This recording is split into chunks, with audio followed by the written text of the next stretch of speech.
कर्ण की इस एक भूल के कारण 16 दिन मनाया जाता है श्राद्ध। सुनिए पौराणिक कथा। हिंदू धर्म में पितृपक्ष की अवधि को बहुत ही महत्वपूर्ण माना जाता है। इस अवधि में पितरों के निमित्त श्राद्ध, तर्पण और पिंडदान आदि करने का विधान है। माना जाता है कि इससे उन्हें तृप्ति मिलती है और वे हमें सुख समृद्धि का आशीर्वाद देते हैं। यह भाद्रपद पूर्णिमा से आश्विन अमावस्या तक चलता है। पितृपक्ष में तर्पण और पिंडदान से पितृ प्रसन्न होते हैं। पितृपक्ष लगभग 15 दिन की अवधि होती है, जिसमें लोग अपने पूर्वजों को भोजन में तर्पण आदि कर उन्हें श्रद्धांजलि देते हैं। माना जाता है कि इस समय पितृलोक से धरती पर आते हैं। देखा जाए तो यह पितरों की कृपा प्राप्ति के लिए एक उत्तम समय माना गया है। वहीं अगर कोई व्यक्ति पितृदोष से परेशान है तो पितृपक्ष में वह इससे छुटकारा पाने के उपाय भी कर सकता है, जो लाभकारी साबित होते हैं। पितृपक्ष की शुरुआत भाद्रपद पूर्णिमा से होती है और यह आश्विन माह की अमावस्या तिथि तक चलता है। इस बार पितृपक्ष 17 सितंबर 2024 से शुरू हो गया है, जो 2 अक्टूबर तक रहेगा। इस दौरान लोग अपने पितरों के निमित्त अश्विन कृष्ण पक्ष में तर्पण और श्राद्ध कर्म आदि करते हैं। इन्हीं श्राद्धों के नाम से भी जाना जाता है। अभी पितृपक्ष चल रहा है और 16 दिन के श्राद्ध पक्ष में सनातन धर्मी अपने पितरों को याद करते हैं और उनकी आत्मा की शांति के लिए सभी वैदिक अनुष्ठान करते हैं। लेकिन बहुत कम लोग जानते हैं कि 16 दिन का पितृपक्ष दानवीर कर्ण की एक भूल के कारण मनाया जाता है और कर्ण के कारण ही पितृपक्ष मनाने की परंपरा शुरू हुई थी। आइए जानते हैं इसके पीछे क्या है धार्मिक मान्यता। पुराणों के मुताबिक पितृपक्ष में दान पुण्य का विशेष विधान होता है और इसका फल जीवात्मा को स्वर्गलोक में प्राप्त होता है। महाभारत के अनुसार सबसे पहला महातपस्वी अत्रि ने महर्षि निमि को श्राद्ध के बारे में उपदेश दिया था। इसके बाद महर्षि निधि ने श्राद्ध करना शुरू कर दिया। महर्षि को देखकर अन्य ऋषि मुनियों ने पितरों को अन्न देने लगे। लगातार श्राद्ध का भोजन करते करते देवता और पितृ पूर्ण हो गए। पुराणों में भी पितृपक्ष को बहुत अधिक महत्व दिया गया है। कई सारी पौराणिक और लोक कथाओं में भी इसका वर्णन है, लेकिन बहुत कम लोगों को यह पता होगा कि महाभारत में श्राद्ध क्यों किया गया था। बता दें कि पितृपक्ष में श्राद्ध की शुरुआत महाभारत काल से चली आ रही है। श्राद्ध कर्म की जानकारी भीष्म पितामह ने युधिष्ठिर को दी थी। इसके पीछे की पूरी कहानी यह है कि हिंदू धर्म में पितरों को 84 लाख योनियों में से एक माना गया है। मान्यता है कि विभिन्न लोकों में रहने वाले ये दिव्य आत्माएं संतुष्ट होने पर व्यक्ति पर अपना आशीर्वाद बरसाती हैं। इससे मनुष्य को धन, यश, कीर्ति आदि की प्राप्ति होती है और कुल की वृद्धि होती है।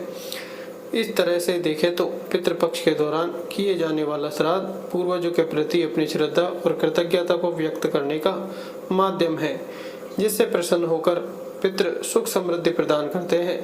मान्यता है कि जब मृत्यु के बाद सूर्यपुत्र कर्ण की आत्मा स्वर्ग पहुंची तो उन्हें वहां पर खाने के लिए भोजन के बजाय ढेर सारा स्वर्ण दिया गया। तब उन्होंने इंद्र देवता से इसका कारण पूछा। इंद्रदेव ने कर्ण को बताया कि पृथ्वी पर रहते हुए उन्होंने कभी भी अपने पितरों के निमित्त भोजन, दान, तर्पण आदि नहीं किया। तब कर्ण ने जवाब दिया कि उन्हें अपने पूर्वजों के बारे में कुछ भी ज्ञात नहीं था, इसलिए अनजाने में उनसे यह भूल हुई। दानवीर कर्ण अपनी दानवीरता के लिए जाने जाते थे और जीवन भर उन्होंने गरीबों और जरूरतमंदों को धन और स्वर्ण का दान दिया। अपने द्वार पर आने वाले किसी भी व्यक्ति को उन्होंने बिना धन दिए लौटने नहीं दिया। लेकिन कर्ण ने अपने जीवन काल में अन्नदान नहीं दिया। अंतिम समय में जब कर्ण ने मृत्यु लोक छोड़ा और स्वर्ग पहुंचे तो उन्हें खूब सोना दिया गया और खाने के लिए कुछ भी नहीं दिया गया। कर्ण ने जब भगवान इंद्र से इसका कारण पूछा तो देवराज इंद्र ने बताया कि उन्होंने जीवन भर सोना ही दान किया है और पितरों की आत्मा की शांति के लिए कभी भी अन्न दान नहीं किया, इसलिए उन्हें अन्न नहीं दिया गया। तब कर्ण ने इस बात को लेकर अनभिज्ञता जाहिर करते हुए कहा कि मुझे अन्नदान के महत्व की जानकारी नहीं थी। कर्ण को जब अपनी गलती का एहसास हुआ तो उन्हें अपनी गलती सुधारने के लिए एक बार 16 दिन के लिए धरती पर भेजा गया था। इन 16 दिनों में कर्ण ने अपने पूर्वजों को याद करते हुए तर्पण किया, भूखे और गरीबों को अन्नदान किया और फिर स्वर्ग लोक चले गए। ऐसी मान्यता है कि तभी से 16 दिन का पितृपक्ष मनाने की परंपरा चल रही है और इस दौरान लोग अपने मृत पूर्वजों को याद कर भोजन का आयोजन करते हैं। साथ ही इस बात का भी ध्यान रखना चाहिए कि पितृपक्ष के दौरान यदि कोई भिक्षा मांगने आए तो उन्हें कभी खाली हाथ नहीं जाने देना चाहिए। पितृ कभी भी अपनी संतानों को परेशान नहीं करना चाहते हैं। वे बहुत दयालु होते हैं, लेकिन संतानों की उपेक्षा से दुखी हो जाते हैं, क्योंकि संतान के द्वारा श्राद्ध कर्म और पिंडदान आदि करने पर उन्हें तृप्ति नहीं मिलती है और वे अपनी संतानों को धन धान्य और खुश रहने का आशीर्वाद देते हैं। पितृ यह नहीं चाहते कि उनके संतानें उन्हें तृप्त करने के लिए बहुत कुछ करें। वे श्राद्ध भाव से किए गए श्राद्ध को खुशी के साथ स्वीकारते हैं। कहा भी गया है कि श्रद्धा के बिना श्राद्ध अधूरा है। पितृपक्ष की पौराणिक कथा। भगवान श्री कृष्ण से एक बार पक्षीराज गरुड़ ने पूछा, हे प्रभु, पृथ्वी पर लोग अपने मृत पितरों का श्राद्ध करते हैं। उनकी रुचि का भोजन ब्राह्मणों आदि को कराते हैं, पर क्या पितृलोक से पृथ्वी पर आकर श्राद्ध में भोजन करते पितरों को किसी ने देखा भी है? भगवान श्री कृष्ण ने कहा, हे गरुड़, तुम्हारी शंका का निवारण करने के लिए मैं देवी सीता के साथ हुई घटना सुनाता हूँ। सीता जी ने पुष्कर तीर्थ में अपने ससुर आदि 3 पितरों को श्राद्ध में निमंत्रण ब्राह्मणों के शरीर में देखा था। वह कथा सुनो। भगवान श्री कृष्ण कहते हैं, हे गरुड़, यह तो तुम्हें ज्ञात ही है कि श्री राम अपने पिता दशरथ की आज्ञा के बाद वन गमन कर गए थे। साथ में देवी सीता भी थी। बाद में श्री राम को यह पता लग चुका था कि उनके पिता उनके वियोग में शरीर त्याग चुके हैं।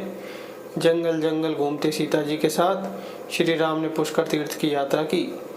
अब यह श्राद्ध का अवसर था। ऐसे में पिता का श्राद्ध पुष्कर में हो, इससे श्रेष्ठ क्या हो सकता था।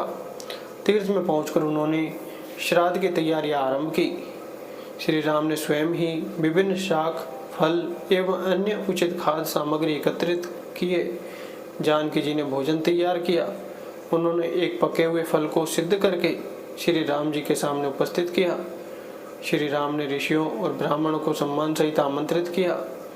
श्राद्ध कर्म में दीक्षित श्री राम की आज्ञा से स्वयं दीक्षित होकर सीता जी ने उस धर्म का सम्यक और उचित पालन किया और सारी तैयारियां संपन्न हो गईं। अब श्राद्ध में आने वाले ऋषियों और ब्राह्मणों की प्रतीक्षा थी। उस समय सूर्य आकाश मंडल के मध्य पहुंच गए और कुतुब मुहूर्त यानी दिन का 8वां मुहूर्त अथवा दोपहर हो गई। श्री राम ने जिन ऋषियों को निमंत्रित किया था वे सभी आ गए थे। श्री राम ने सभी ऋषियों और ब्राह्मणों का स्वागत और आदर सत्कार किया तथा भोजन करने के लिए आग्रह किया। ऋषियों और ब्राह्मणों को भोजन हेतु आसन ग्रहण करने के बाद जानकी अन्न परोसने के लिए वहां आई। उन्होंने कुछ भोजन बड़े ही भक्तिभाव से ऋषियों के समक्ष उनके पत्तों के बनी थाली पर परोसा। वे ब्राह्मणों के बीच भी गई, पर अचानक ही जानकी भोजन करते और ऋषियों के बीच से निकली और तुरंत वहां से दूर चली गई। सीता जी लताओं के मध्य छिपकर जा बैठी। यह क्रियाकलाप श्री राम देख रहे थे। सीता के इस कृत्य से श्री राम कुछ चकित हो गए। फिर उन्होंने विचार किया कि ब्राह्मणों को बिना भोजन कराए साध्वी सीता लज्जा के कारण कहीं चली गई होगी। सीता जी एकांत में जा बैठी हैं। फिर श्री राम जी ने सोचा, अचानक इस कार्य का क्या कारण हो सकता है। अभी यह जानने का समय नहीं। जानकी से इस बात को जानने से पहले मैं इन ब्राह्मणों को भोजन करा लूं, फिर उनसे बात कर कारण समझूंगा। ऐसा विचार कर श्री राम ने स्वयं उन ब्राह्मणों को भोजन कराया। भोजन के बाद ऋषियों को विदा करते समय भी श्री राम के मस्तिष्क में यह बात रह रहकर कौंध रही थी कि सीता ने ऐसा प्रत्याशित व्यवहार क्यों किया। उन ब्राह्मणों के चले जाने पर श्री राम ने अपने प्रियतमा सीता जी से पूछा, ब्राह्मणों को देखकर तुम लताओं की ओट में क्यों छिप गई थी? यह उचित नहीं जान पड़ा। इससे ऋषियों के भोजन में व्यवधान हो सकता था। वे कुपित हो सकते थे। श्री राम बोले, हे सीते, तुम्हें तो ज्ञात है कि ऋषियों और ब्राह्मणों को पितरों के प्रतीक माना जाता है, ऐसे में तुमने ऐसा क्यों किया? इसका कारण जानने की इच्छा है, मुझे अविलंब बताओ। श्री राम के ऐसा कहने पर सीता जी मुंह नीचे कर सामने खड़ी हो गई और अपने नेत्रों से आंसू बहाती हुई बोली, हे नाथ, मैंने यहाँ जिस प्रकार का आश्चर्य देखा है उसे आप सुने। इस रात में उपस्थित ब्राह्मणों की अगली पांत में मैंने दो महापुरुषों को देखा जो राजा जैसे प्रतीत हो रहे थे। ऋषि और ब्राह्मणों के बीच सजे धजे राजा महाराजा जैसे महापुरुषों को देख मैं अचरज में थी। तभी मैंने आपके पिताश्री के दर्शन भी किए। वह भी सभी तरह के राजसी वस्त्रों और आभूषण से सुशोभित थे। आपके पिता को देखकर मैं बिना बताए एकांत में चली आई थी। मुझे न केवल लज्जा का बोध हुआ वरन मेरे विचार में कुछ और भी आया। तभी निर्णय लिया, हे प्रभु, पेड़ों की छाल, वलकल और मर्ग चर्म धारण करके मैं अपने ससुर के सम्मुख कैसे जा सकती थी? मैं आपसे यह सत्य ही कह रही हूँ। अपने हाथ से राजा को मैं वह भोजन कैसे दे सकती थी जिसके दासों के भी दास कभी वैसा भोजन नहीं करते? मिट्टी और पत्तों आदि से बने पात्रों में उस अन्न को रखकर मैं उन्हें कैसे देती? मैं तो वही हूँ जो पहले सभी प्रकार के आभूषणों से सुशोभित रहती थी और आपके पिताश्री मुझे वैसी स्थिति में देख चुके थे। आज मैं इस अवस्था में उनके सामने कैसे जाती? इससे उनके मन को भी क्षोभ होता। मैं उनको क्षोभ में कैसे देख सकती थी? क्या यह कहीं से उचित होता? इन सब कारणों से हुई लज्जा के कारण मैं वापस हो गई और किसी की दृष्टि न पड़े इसलिए सघन लताओं में आ बैठी। गरुड़ जी बोले, हे भगवान, आपकी इस कथा से मेरी शंका का उचित निवारण हो गया कि श्रद्धा में पितृगण साक्षात प्रकट होते हैं और विश्रांत का भोजन करने वाले ब्राह्मणों में उपस्थित रहते हैं। बोलो हर हर महादेव की जय। वीडियो को लाइक करके चैनल को सब्सक्राइब जरूर करें। धन्यवाद।